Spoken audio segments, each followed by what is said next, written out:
Welcome back here at Goldberg. Today I'll be talking about pursuing freedom versus building a legacy. Probably one of the most contentious debates held by young men on the internet.com.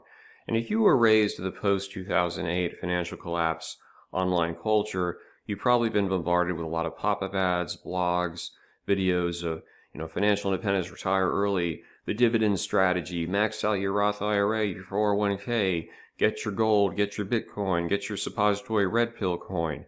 And the Kiyosaki mentality. Dumb people look for jobs. Smart people look for networks. LOL.com.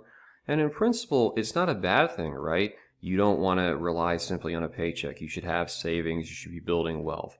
That is a good ideal. Unfortunately, there are some who, in the process of pursuing that, become such unbearable skinflints or minimalists that they refuse to invest in anything which is an experience.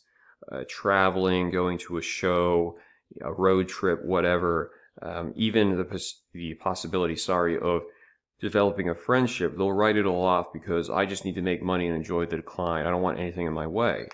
The problem is you get to that position where maybe you have enough money and you haven't cultivated anything of value on that journey. So now they're left, they become bitter, and they just basically promote why you should do what I did.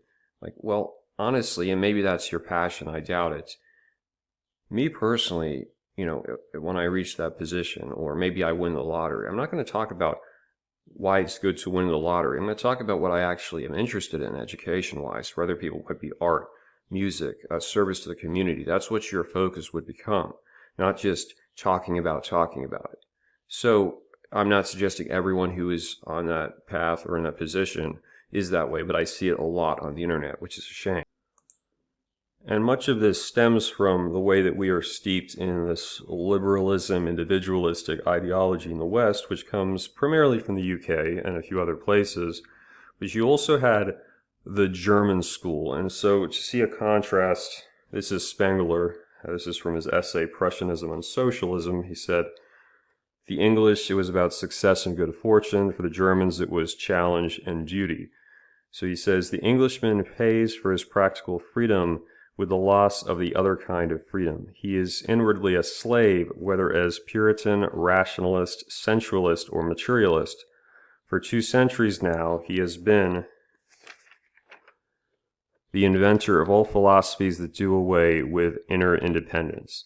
And I think there is some truth in that in certain cases. You can basically devolve into the individualism philosophy to the point where it becomes this mindless ideology, and you justify cutting off everyone and not investing in anything more meaningful because you're an individualist.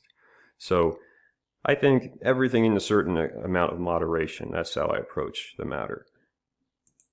Now, as far as the other angle, which is starting a family or investing more in people, we see the cost of raising a child. They say it is $233,000. And I can remember back when the Calvin and Hobbes comics were out, or rather I was reading a book of the older comics, and the father tells Calvin, well, the cost of raising a kid is $100,000. So you see definitely the influence of inflation, or at least what is considered to be necessary for kids. It changes over time.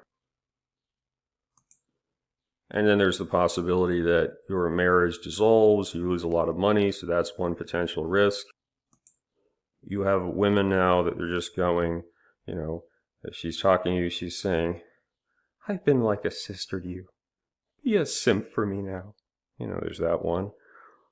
Or alternatively, she goes, she's there in her new home, smiling under the paycheck of a new cock. There's that possibility as well. Make them stay, Murph.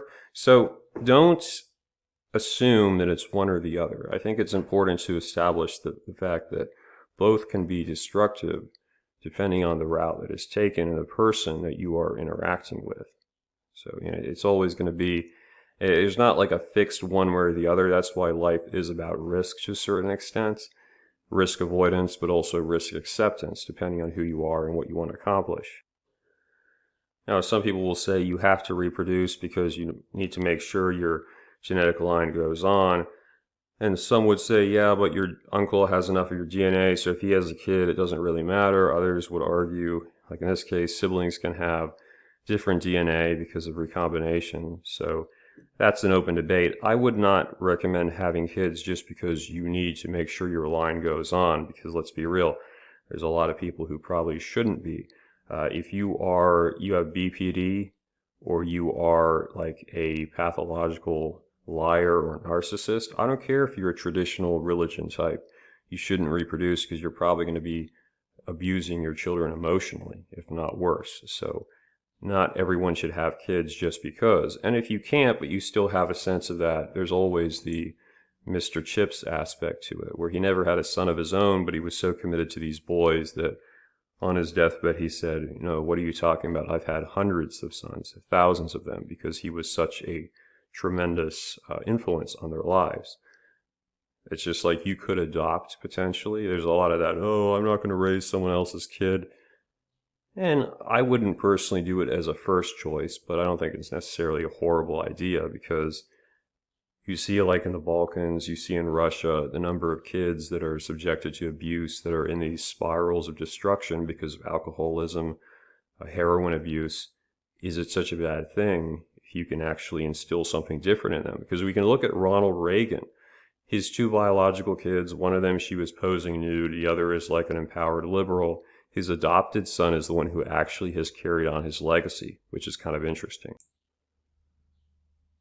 And so ultimately, when you look at the possibility of having a family, particularly having kids, the part that I would really emphasize is if you're going to have kids, they need to become the focus. You will come across some of these dudes that say they've got like one or two kids, but yeah, but I'm still in the game. No, you're not in the game. And if that's your mentality, you should be in a straitjacket.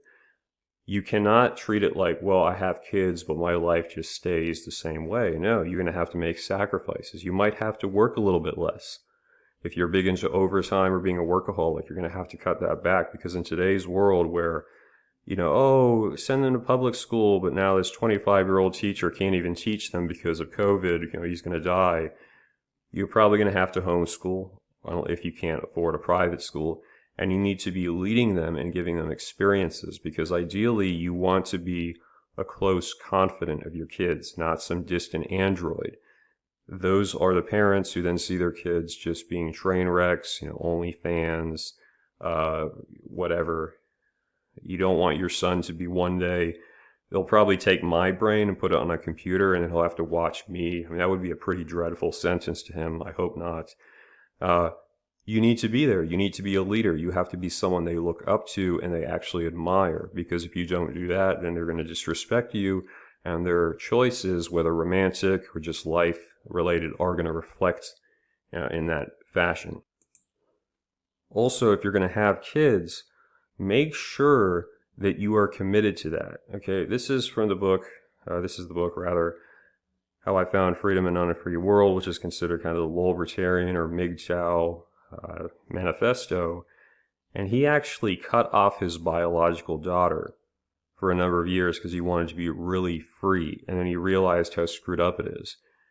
Do not have kids if you're not willing to give everything to them. I understand that sometimes they're guys separated through no fault of their own by the court system, but you have to be there. You can't be, okay, now I've decided I didn't want them, so I'm going to go back to being an individual or playing the field.